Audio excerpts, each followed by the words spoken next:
Hello বন্ধুরা, এখন যে ঢালাই রাস্তাটা দেখছেন এবং ঢালাই রাস্তার দুপাশে যে জল জমা জমিটি দেখছেন, এগুলো কোনো জলাশয় নয়, এগুলো হচ্ছে কৃষি জমি। তো এটা যেখান থেকে ভিডিও করা হয়েছে সেটা হচ্ছে সোনাকানিয়া এবং আবাদ যে মাঠের রাস্তা, সেই মাঠের রাস্তা দুই পাশ এটা একটা ঢালাই রাস্তা। তো এটা পুরোটাই দেখে মনে হচ্ছে যে জলাশয়, কিন্তু এটা জলাশয় নয়। সবচেয়ে দুঃখের বিষয় হচ্ছে প্রতি বছর প্রায় প্রতি বছরই একটু বর্ষার জল বা বৃষ্টি যদি একটু বেশি হয়, সেক্ষেত্রে কিন্তু আবাদ, সোনাকানিয়া, বাগাডাঙ্গা, মাখালতলা, ফরমানিয়া এই সমস্ত যে অঞ্চলগুলো অর্থাৎ কৃষি জমি, এই জমিগুলোতে কিন্তু অনেক দিন ধরে, বেশ কয়েক মাস ধরে জল জমা থাকে। এই জমিগুলো কিন্তু মূলত 4 ফসলি বা 3 ফসলি জমি ছিল, আমরা দেখেছি। কিন্তু এখন বর্তমানে এই জমিগুলো হিসাবে 1 ফসলি জমি হয়ে উঠেছে, কারণ প্রতি বছর বৃষ্টির জল একটু বেশি হলেই এই জমিগুলোতে পুরোটাই জল জমে থাকে, যে কারণে এখানে আর বাকি 2 বা 3টে ফসল কিন্তু ফলানো সম্ভব হচ্ছে না। এই যে জলটা জমে আছে প্রায় 2.5-3 মাস হয়ে গেছে, এবং এখনও যে পরিমাণ জল জমে আছে, এই জল পুরোটা শুকাতে বা এই জল টানতে না হলেও 2 থেকে 2.5 মাস সময় লাগবে। তাহলে আপনি একবার ভাবুন, আগের যে 2 মাস এবং এখন 2-2.5 মাস বা 3 মাস, টোটাল এই 5 মাস থেকে 6 মাস এই জমিগুলোতে পুরোটাই জল জমে থাকে। তো এই রকম যদি জল প্রতি বছর জমে যায়, তাহলে এখানকার যে কৃষক, সেই কৃষকদের অবস্থা কী হবে আপনারা একবার বুঝতেই পারছেন।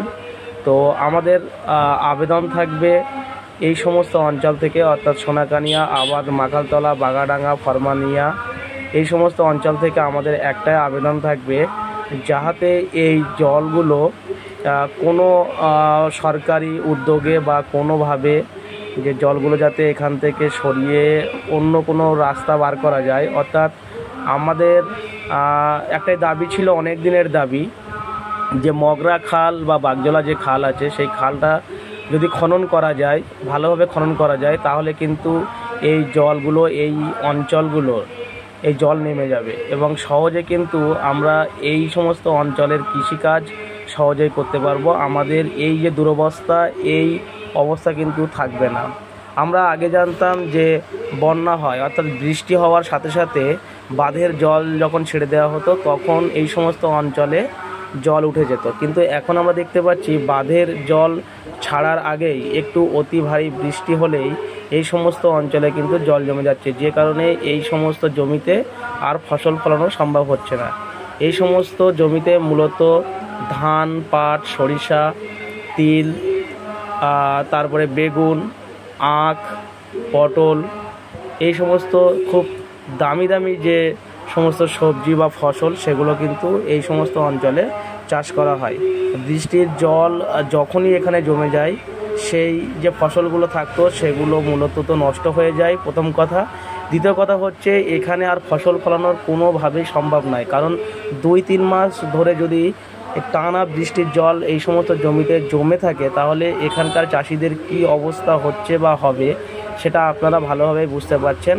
তাই আমাদের সকলের উচিত, সকল কৃষক বন্ধু যারা চাষবাস করেন, কৃষিকাজের সঙ্গে যুক্ত যারা, তাদের কাছে আমাদের আবেদন থাকবে, সবাই মিলে একসঙ্গে আওয়াজ তুলুন, যাতে আমাদের এই যে অবস্থা, এই অবস্থা থেকে আমরা পরিত্রাণ পাই। এবং সরকারকে অবশ্যই লিখিতভাবে, মৌখিকভাবে, সমস্তভাবেই, এবং আমাদের যে পঞ্চায়েত আছে, সেই পঞ্চায়েতের আমাদের অবশ্যই লিখিতভাবে এবং মৌখিকভাবে জানানো উচিত যে এই অবস্থা থেকে আমরা কীভাবে পরিত্রাণ পাই, সেদিকে আমাদের একটু লক্ষ্য রাখা, এবং যেভাবে পরিত্রাণ পাওয়া যায় সেই ব্যবস্থা আমাদের কিন্তু করে দেওয়া। যেহেতু এই একটা বিরাট অঞ্চল কৃষিকাজের, এই অঞ্চল চাষিরা বা আমাদের পক্ষে কিন্তু সম্ভব নয় যে এই জলকে অন্যত্র সরিয়ে নিয়ে যাওয়া। যেহেতু আমাদের পার্শ্ববর্তী অঞ্চল বাগজলায় যে খাল আছে, সেই খালটা আমরা দেখেছি দীর্ঘদিন খনন না করার ফলে ওই খালে যে জল যাওয়ার যে রাস্তা, সেই রাস্তা কিন্তু মূলত বন্ধ হয়ে গিয়েছে।